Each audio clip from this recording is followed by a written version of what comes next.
안녕하세요. 안산대학교 챗봇을 개발한 박찬수입니다. 발표를 시작하겠습니다. 우선 대학교 챗봇 개발 배경에는 저희 학교는 챗봇이 없었고요. 그리고 보통 일반적으로 웹사이트 들어가서 원하는 정보를 받기보다는 챗봇에서 카드 메뉴를 클릭한다든지 아니면은 텍스트로 물어보는 게 더 나을 것 같아서 챗봇을 개발을 하게 되었습니다. 그래서 여기 나온 것처럼 학생들이 필요한 정보를 신속하게 제공, 그리고 24시간 7일 서비스로 학생들이 언제나 필요한 정보를 빠르게 얻을 수 있고, 이런 식으로 챗봇한테 좀 더 물어봄으로써 교직원들의 업무를 덜어주기 위해서 개발을 하였습니다. 그래서 벤치마킹 대상은 저는 다른 대학교 챗봇들을 참고했는데요. 왼쪽에 스누봇이라고 서울대학교 챗봇이고, 오른쪽에 이화여대 챗이라고 이화여대 챗봇입니다. 그래서 우선 프로젝트를 보여드리자면 이게 지금 완성본인데요. 이렇게 모바일과 PC 버전, 그리고 태블릿 같은 경우는 모바일을 약간 가로로 늘리듯이 배치했고, PC 버전 같은 경우는 기존 이렇게 다른 대학교 챗봇들이 가로 늘리면 너무 이상해서 요새 막 카카오 결사 중에 막 하이버나 그런 데서 쓰는 방식으로 오른쪽에는 브랜드 로고를 배치하였습니다. 그래서 주요 기능 같은 경우는 지금은 뭐 학교 서버 권한인지 아니면 DB조차 권한도 없어서 단순 정보 제공만 된 상태고, 이제 텍스트 및 음성 녹음 카드 버튼으로 이렇게 처리가 되고, 그 외에는 다국어가 지원되어 있고, 그리고 다컴도 들어갔습니다. 그래서 들어가고 싶으신 분들은 이렇게 안산대학교 챗봇을 검색을 하셔서 아마 이러한 URL로 들어가게 되면은 나올 겁니다.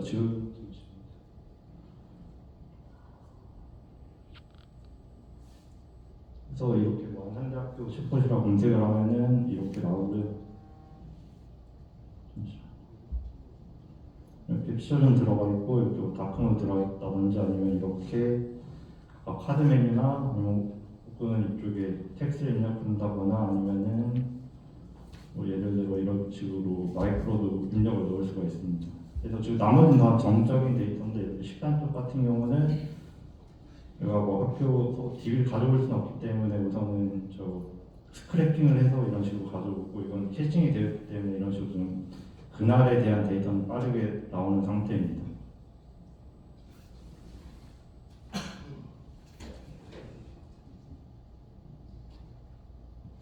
기술 스펙 같은 경우는 프론트엔드 서버는 랩.js를 사용했고, 저녁 관리는 리코일, 그리고 UI 프레임워크 같은 라이브러리는 차크라를 사용하였고요. 그리고 백엔드 같은 경우는 Nest.js, 그리고 캐싱을 위해서 레디스.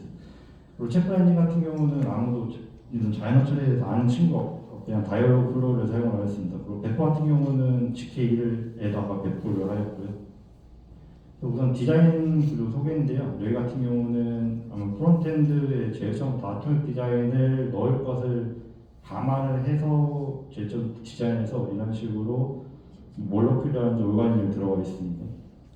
그래서 아토믹 패턴에서 모르시는 분들도 계실 것 같아서 간략하게 설명드리자면, 이렇게 원자, 분자, 유기체, 그리고 템플릿, 페이지 이런 식으로, 그러니까 레고 블록 합치듯이 뭐 아톰이나 몰로큘이 모여서 오르가니즘이 되고, 그게 아니면은 이것들이 또 모여서 템플릿이 되는 이런 구조입니다.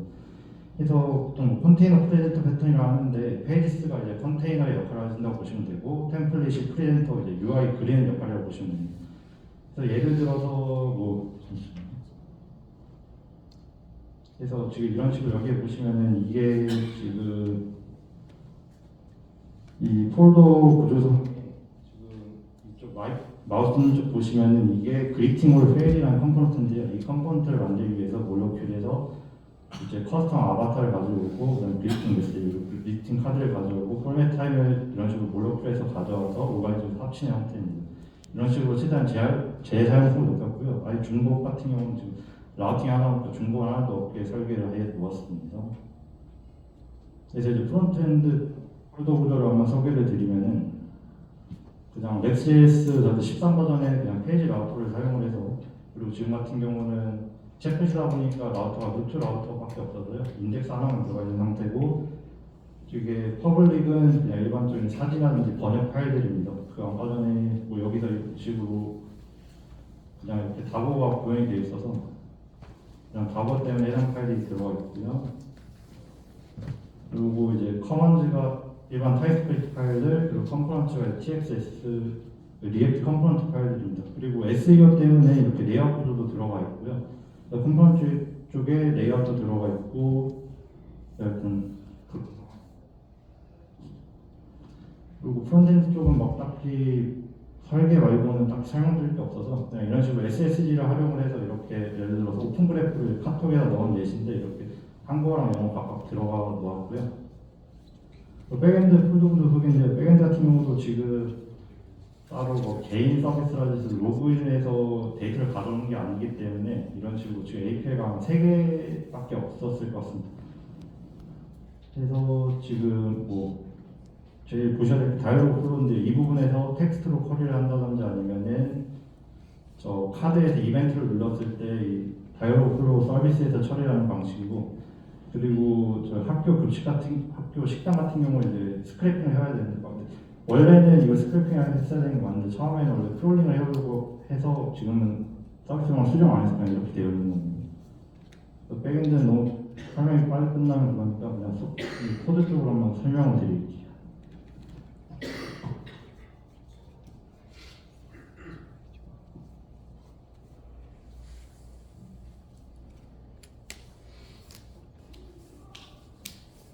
이게 다이얼로그 플로우 서비스 부분인데요.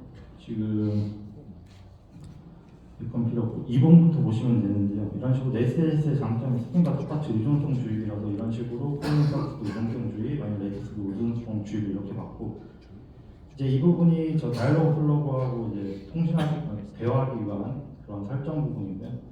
그리고 밑에 getStack until midnight이 이제 식당 같은 경우는 00시가 되면 날려야 되기 때문에 현재 시간 서울 기준으로 레디스에 얼마만큼의 시간 동안만 저장을 하는지에 대한 함수고요. 이제 그 밑에 이 두 부분이 이제 실질적으로 다이얼로그 플로우한테 전달하는 부분인데, 우선 첫 번째는 텍스트를 받아갖고 인텐트를 탐지하는 부분인데요. 해당 부분 코드 같은 경우도 저희처럼 연결해주고 리퀘스트 보내고 리스폰스를 이쪽에서 받는데, 받고 나서 만약 인텐트가 페일이거나 브리팅이면 그대로 바로 리턴해주고요. 그게 아니면은 이런 식으로 밑에 오는데, 여기서 디스플레이 네임을 왜 한번 보냐, 이게 이제 식단 부분 같은 경우는 캐칭이 되어 있으면 그걸 바로 가져와야 되잖아요. 그래서 이런 식으로 이제 만약 식단에 관련된 인텐트다 그럼 이런 식으로 캐칭이 되어 있는지 물어보고, 캐칭이 되어 있을 경우에는 그냥 이거 밀텍스트에다 넣어주고, 아닐 경우에는 다시 크롤링을 해갖고 옵니다. 그래서 이 밑에 부분은 전부 다 저희가 원하는 형식의 데이터로 정지하는 과정이고요. 여기까지는요. 그래서 만약 밀텍스트가 있고 만약 밀텍스트가 식단이 캐시되었지 않다 그럴 경우에는 이런 식으로 레디스에다가 캐칭을 해주고 다시 데이터를 돌려줍니다. 밑에 이벤트 부분 같은 경우도 비슷한데요. 나머지는 다 비슷하고, 근데 여기 같은 경우는 애초에 이벤트 같은 경우는 항상 이벤트 네임이 동일하다 보니까 그 이벤트 네임 통째로 캐칭을 진행을 한 상태입니다. 그리고 이 밑에서도 뭐 밀텍스트가 있으면은 밀텍스트를 미리 넣어주고 거기다 캐칭을 하고, 그래서 백엔드 코드는 한 이 정도이고요. 그 다음에 이제 저희가 아무래도 프론트 쪽이 많이 빈약하다 보니까 그냥 끝내기는 그래서 좀 최적화를 해봤습니다. 프론트엔드 최적화에는 뭐 세부적으로 따지면 더 많지만 초기로딩 최적화, 렌더링 최적화를 이야기하는데요. 렌더링 최적화 같은 경우는 어떻게 보면 초기로딩 최적화에 들어가지만은 그 위에 이제 사용자가 계속 이용을 함으로써 렌더링을 최대한 불편한 렌더링을 줄이기 위해서 렌더링 최적화는 반드시 필요합니다. 그래서 이게 번들 사이즈인데요. 그래서 이 번들을 뭐 트리쉐이킹이라고 그 나무들 대신해서 안 쓰는 이제 모듈이긴 한데 그 안에서 안 쓰는 코드들을 다 덜어내는 방법이 필요하고요. 뭐 코드 스플릿에는 다양한 방법이 있는데, 지금 제가 원래 차크라이가 한 번도 최적화 해본 적이 없어서 이번에 알게 된 건, 차크라이는 트리쉐이킹 지원이 버전마다 너무 다르고 잘 안 돼가지고 실질적으로 트리쉐이킹을 별로 못했습니다. 그래가지고 지금 잠시만요. 그냥 마우스로 보여드릴게요.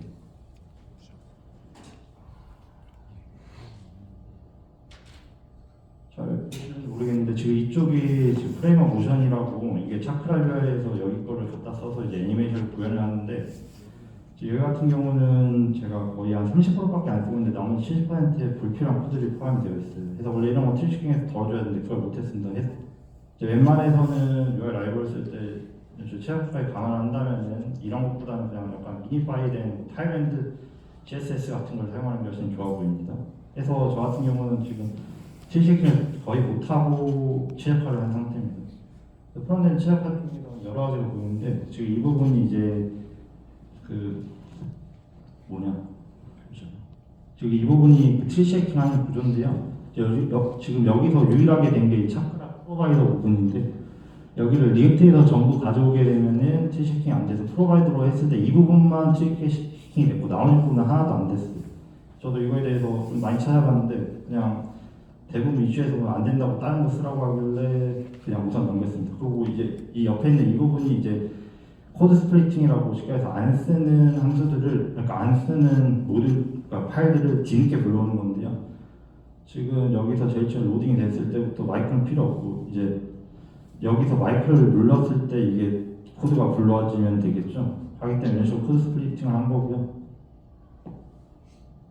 그리고 이제 CRP 최적화라고 보통 자바스크립트 그러니까 웹브라우저가 그릴 때부터 규격을 먼저 그리고 색깔을 칠하거든요. 근데 이제 이게 이런 식으로 밑에 미리 값을 안 넣어주면 밀리면서 다시 그리게 되면서 쓸데없이 초기 이제 로딩이 되게 길어지게 됩니다. 그 부분을 개선하기 위해서 이렇게 미리 가짜 규격값을 넣은 거예요. 원래 이제 QR코드 같은 경우는 어떻게 보면 이것도 이미 처리했어야 됐던 건데 저거 안 했네요. 그래서 하여튼 이렇게 모듈로 불러오게 되면 자연적으로 늦게 불러와서 막 밀리는 해요. 그걸 개선하기 위해서 이렇게 가짜 규격을 넣어줬고요. 그 외에는 뭐 넥스트의 이미지 컴포넌트를 쓰면서 얘네들이 알아서 넥스트에서 시작을 해주는 부분입니다. 그래서 프론트엔드 이게 아까 해서 초기 로딩 최적화는 지금 이렇게 진행하고 뒤에 결과를 보여드리고요. 렌더링 최적화 같은 경우는 뭐 이런 식으로 돼 있어서 밑에 자식된 렌더링 안 시키고 지금 붕어만 렌더링하게 시켜놨습니다. 그리고 이제 프론트엔드 최적화 결과인데요. 그래서 저 트리쉐이킹을 못했어서 당연히 100점까지는 안 나왔고요. 그 전에 무슨 다른 대학교들 보여주면은 이 대부분 한 50점대로 비슷비슷합니다. 근데 그 원인이 보니까 대부분 뭐 와이즈넛이라는 한 회사에서 만들었는데 거기서는 시작하고 해서 약간 별 신경을 안 쓰는 것 같아서 이런 결과가 나왔고요. 그래서 쉽게 말해서 이거 어차피 이 항목들을 봐도 이해를 쉽게 하기 위해선 이 밑에 쪽에 나올 수 있는 쪽에 이게 얼마나 빨리 나타나냐에 따라서 취약화 그만큼 잘 된 거거든요. 이 밑에 부분이요. 지금 보시면은 여기 뭐 서울대 챗봇인데 한 5페이지부터 뭐가 뜨고 여기는 한 4페이지부터 뭐가 뜨고 여기 3페이지부터 뭐가 뜨는데 이게 쉽게 말해서 슬로우 모션으로 뭐 캡처해놨다고 보시면 되지.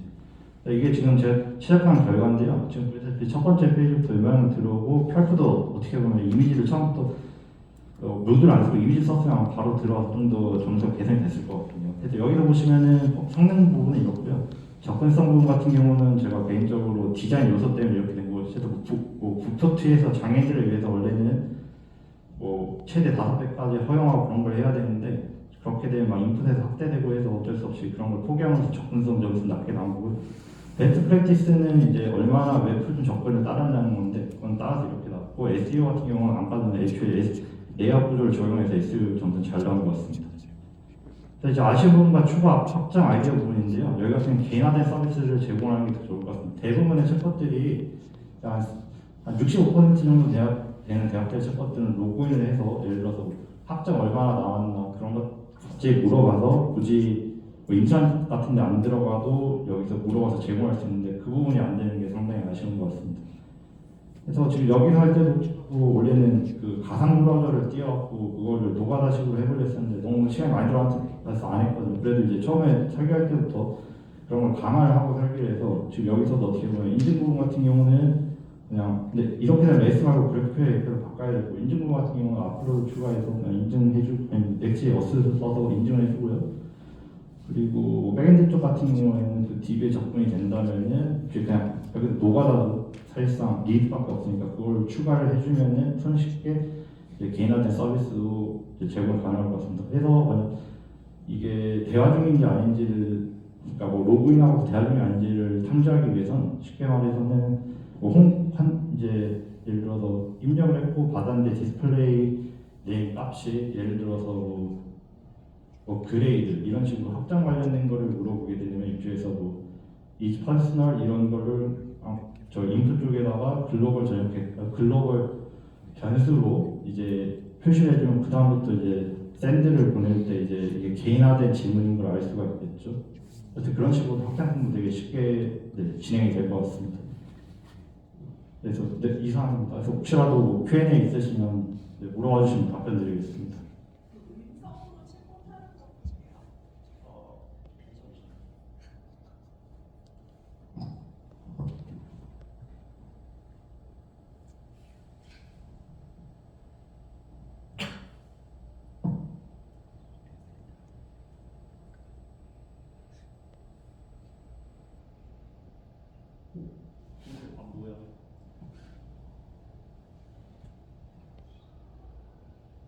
네, 이런 식으로 됩니다. 근데 지금 이게 훈련 같은 경우는 제가 훈련에 초점을 안 맞춰가지고 반 뭐야 하면은 뭐 바로 뭐 학생이 돼 뭐야 물어봐도 좋겠지만 그런 것까지는 안 되는 상황입니다. 네, 이상입니다.